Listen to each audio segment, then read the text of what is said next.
రాజకీయ కక్షలు ఈ స్థాయికి దిగజారినాయి అన్నది అర్థం కావట్లేదు. చివరికి రాష్ట్రం రావణ కాష్టంగా రగులుతుందా అన్నటువంటి. ఎందుకంటే తాజాగా అనంతపురం జిల్లా తుంబిగనూరు గ్రామంలో ఏదైతే మంచినీటి కేంద్రం ఉందో ట్యాంకులో పురుగు మందు కలిసిన ఘటన కలకలం రేగింది. పోలీసుల లెక్క ప్రకారం ఇందులో వైకాపా సర్పంచ్ ఫణీంద్ర తండ్రి తెప్పయ్య నిర్వహిస్తున్నారు. శనివారం ఆయన యథావిధిగా కేంద్రాన్ని తెరిస్తే అక్కడ దుర్వాసన రావడాన్ని తాగునీరు పట్టుకునేందుకు వెళ్ళిన గ్రామస్తులు గుర్తించారు. ట్యాంకును పరిశీలిస్తే అందులో పురుగు మందు డబ్బా ఉండటాన్ని గమనించారు. అప్రమత్తమై ఎవరు తాగునీరు తీసుకెళ్లకుండా నిలువరించడంతో పెను ప్రమాదం తప్పింది. శుక్రవారం రాత్రి 11 గంటల సమయంలో గుర్తు తెలియని దొండగలు ఇందులో ఈ కేంద్రం కిటికీ వద్ద కనిపించారని, తాను కేకలు వేయడంతో పారిపోయారని ప్లాంట్ నిర్వాహకుడు తెప్పయ్య చెప్పారు. రాత్రే విషయం తమకు ఎందుకు చెప్పలేదని ప్రశ్నిస్తూ గ్రామస్తులు ఆగ్రహం వ్యక్తం చేశారు. ఈ ఘటన మీద సర్పంచ్ ఫణీంద్ర పోలీసులు ఫిర్యాదు చేశారు.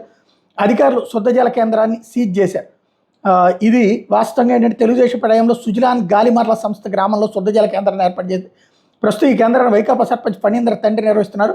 ఇప్పుడు తెలుగుదేశం పార్టీ గెలవడంతో శుద్ధజల కేంద్ర నిర్వహణ తమకు అప్పగించాలని తెలుగుదేశం పార్టీ నాయకులు ఎంపీడీఓ గూడెన్నకు విన్నవించారు. ఈ విషయం తెలుసుకున్న వైకాపా నాయకులు అక్కస్తో ఈ దురాఘాతానికి పాల్పడ్డారని గ్రామస్తులు ఆరోపిస్తుంటే వైఎస్ఆర్ కాంగ్రెస్ పార్టీకి ఆ ప్రాంతంలో ఎక్కువ ఓట్లు వచ్చినాయి అన్నటువంటి ఉద్దేశంతో లేదా వైసీపీ వాళ్ళు ఇవ్వట్లేదు కాబట్టి, వదిలిపెట్టట్లేదు కాబట్టి దాన్ని వాళ్ళ మీద కేసు పెట్టించడం కోసం తెలుగుదేశం వాళ్ళు ఈ పని చేశారన్నటువంటిది వాళ్ళు ఆరోపిస్తున్నారు.